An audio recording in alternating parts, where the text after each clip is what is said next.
Hey everyone, welcome to my Day in the Life series here on White Coats and Corgis. Most of you probably know me from Instagram or TikTok, where I make helpful free content for pre-meds and talk about my journey as a first-generation medical student. My mission here on YouTube is to give pre-med students all the information they need for a career in medicine. So in order to do that, I've teamed up with MedSchoolCoach to create this series where I'm going to do a deep dive on each medical specialty. And I want to start off by saying that it can be really difficult to accumulate the number of shadowing hours you really need to be accepted into medical school. And especially nowadays, this can be really challenging. A lot of physicians aren't open to shadowing opportunities in person the way that they were before. So that is why MedSchoolCoach decided to collaborate with over 20 doctors to give you a behind-the-scenes look at practically every specialty that you might be interested in. And this is all completely free. You can go to shadowing.medschoolcoach.com, register for the program, and then you get to choose whichever specialties you're interested in to shadow. At the end, you can fill out a short quiz, and then they'll give you a certificate of completion. That way you can count these hours on your medical school application. So now let's learn a little bit about pediatrics. So the average residency length is going to be about 3 years, and the average salary for a pediatrician is $232,000 a year.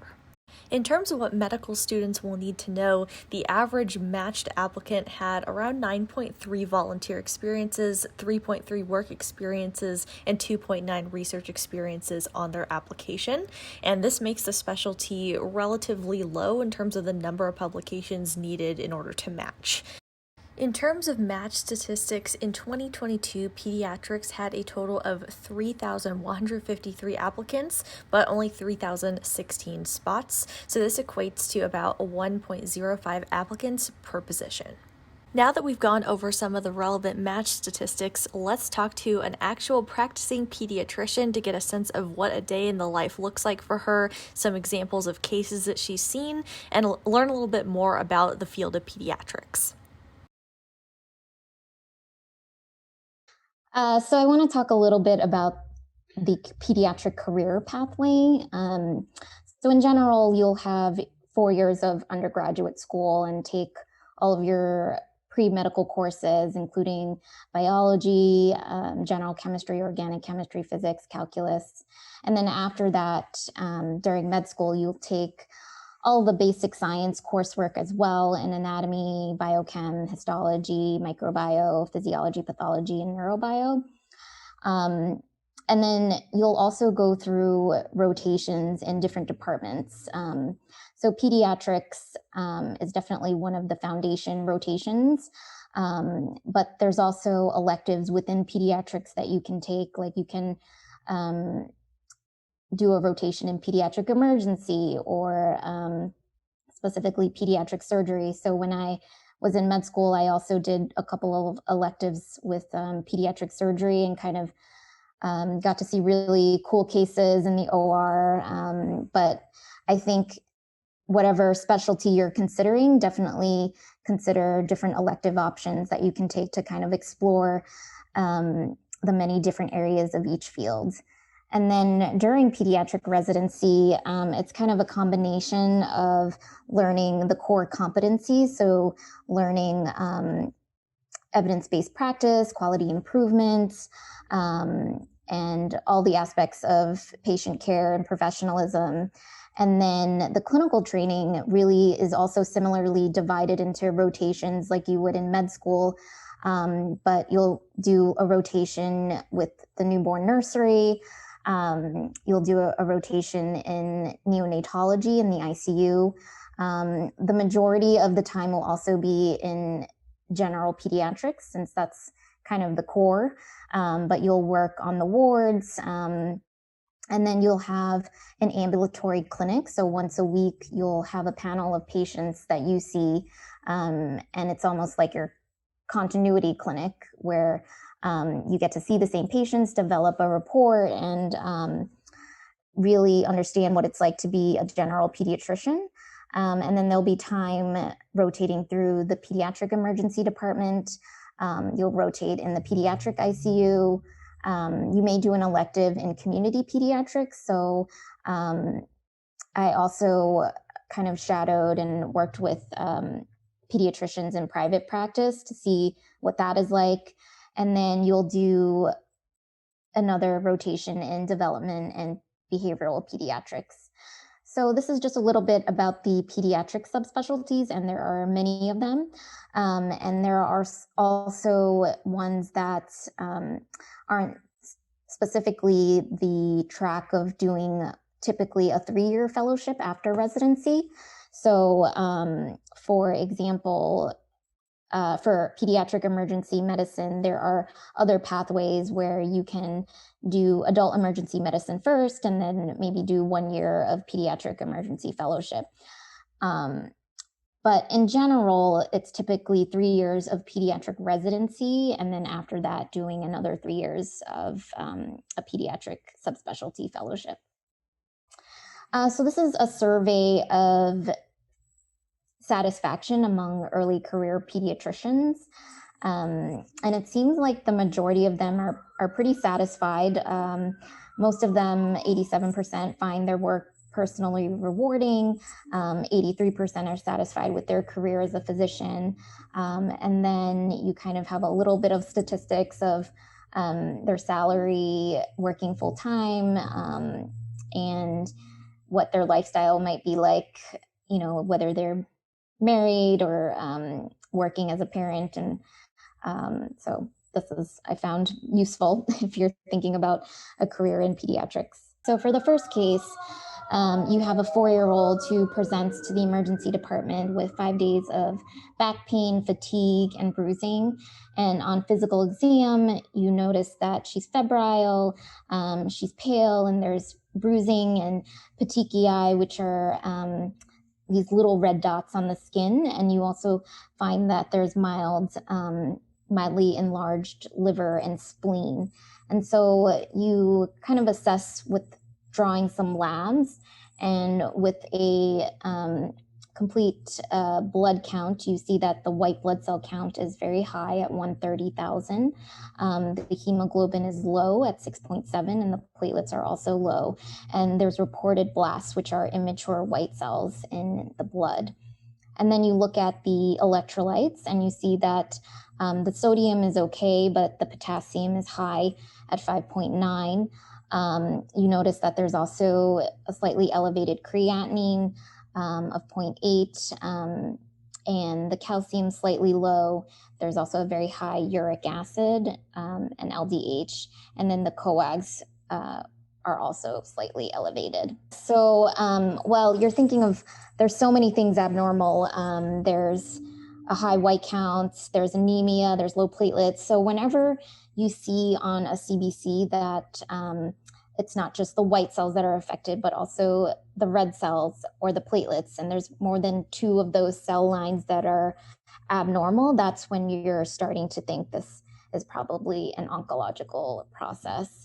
Because there's many patients with just anemia, maybe that's iron deficiency, or just have low platelets, and that might be something else. But when there's a combination of abnormalities in multiple cell lines, that's when you're thinking, okay, something must be abnormal within the bone marrow, which is the manufacturing site, basically, of all the cells. And then looking at all the electrolyte abnormalities, I'll talk a little bit in a second about what that all means, but those are definitely signs of what's called tumor lysis. It's when cancer cells start lysing and breaking down and causing a lot of electrolyte issues.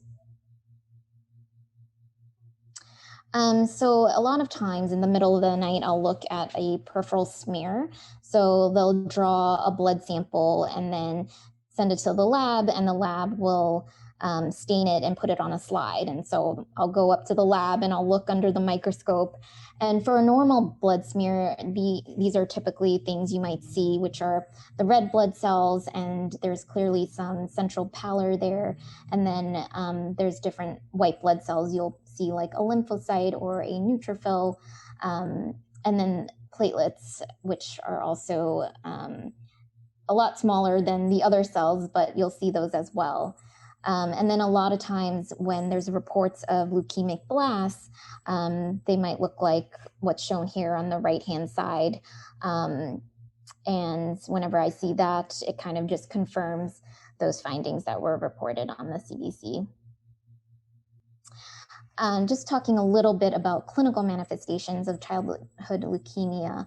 A lot of the times, the symptoms are kind of vague. So, parents that come in, they wouldn't immediately pick up something is wrong, and they might just bring their kid to the pediatrician who draws like basic labs, and that's when they find out those cytopenias on the blood. But you can have recurrent or persistent fevers, weight loss, headaches, bone pain, increased swelling of the joints or back pain or leg pain, also lymphadenopathy. So whenever there's enlarged lymph nodes, especially in the supraclavicular region, and also if they're rapidly enlarging, that's always a sign of concern as well. There's also could be a development of a rash, bruising or petechiae or abnormal bleeding if their platelets are low. And then recurrent infections, because they're immunocompromised and they might have an increased risk for infection, nausea, fatigue, and sometimes they might also have some vision changes. So this is a little bit more about tumor lysis syndrome. It's a life-threatening metabolic complication due to massive lysis of tumor cells, and it's characterized by high potassium, high phosphate level, low calcium, and high uric acid. And a lot of times it occurs in patients, particularly with high tumor burden, so namely T-cell leukemia or Burkitt's lymphoma. And the presentation also can be a combination of symptoms, but patients can develop abdominal pain, cramping, vomiting. They can have ascites, back pain, oliguria. Because of the elevated potassium, they might develop arrhythmias, and with the low calcium, that can present with some numbness. And then in general, they can have some weakness, fatigue, or present with altered mental status. So the main thing to do is, importantly, to get IV access. And after you get IV access, you want to start fluids, usually as part of the emergent management of someone presenting with a high white count and you're concerned about leukemia. The main thing to do is to start hydration. And typically you'll start hydration with 2 times maintenance, and making sure you don't add any potassium in the fluids because that will worsen tumor lysis. You want to make sure that they're having a good urine output and really monitoring all of those tumor lysis labs, and you'll check frequently, like every 4 to 6 hours. And then you also want to do a chest x-ray to rule out a mediastinal mass. And then you'll order a type and screen and transfuse blood or platelets if needed. And then to prevent uric acid nephropathy, you want to start thinking about allopurinol or rasburicase. And typically, if you have a uric acid of 8 or higher, you want to definitely think about rasburicase. If a kid is newly diagnosed with leukemia in the middle of the night, we'll do all the procedures with anesthesia and kind of coordinate that in the next day or so.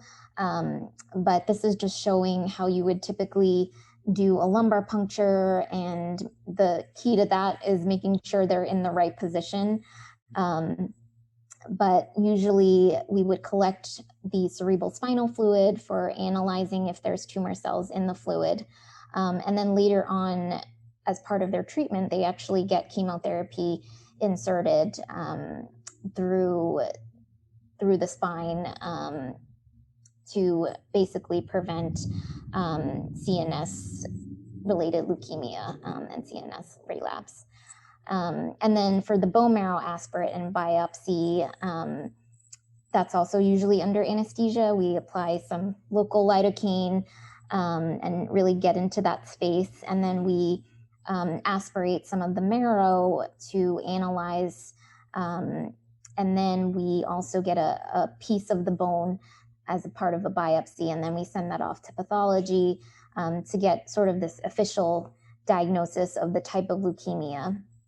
And then after that is when we'll have our talk with the families about the diagnosis and long term what their treatment looks like.